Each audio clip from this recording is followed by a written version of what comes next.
Mingəçevir boks məktəbinin yetirməsi Pərviz Bağırov ümumdünya boks seriyasında yeni mövsümə hazırlaşan Baku Fires klubunun heyətinə cəlb olunub. Sonuncu Azərbaycan kubokunun qalibi artıq komanda ilə məşqlərə də start verib. Rusiya Federasiyasının Kabardin-Balkar Respublikasında təlim məşq toplantısında iştirak edən Bağırov dekabrın 4-də Rusiyanın Kislovodsk şəhərində təşkil olunacaq məşqlərə də qatılacaq. Baku Fires klubu ilə yanvarın 17-sində Venezuelaya yollanacaq Pərviz Bağırov burada çətin döyüşlərə çıxacaq.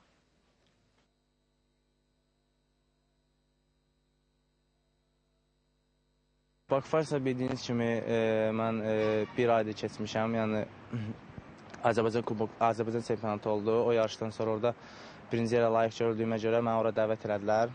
Burada çıxış eləməkdə məqsədim odur ki, 5 döyüş qələbə qazansam inşallah Braziliya olimpiyonlarına vəsiqə verilir. Məqsədimiz odur inşallah 5 döyüşə qalib gələk, Braziliya oyunlarına və olimpiya oyunlarına vəsiqə qazanaq, orada iştirak edək, bayrağımızı uzaldaq.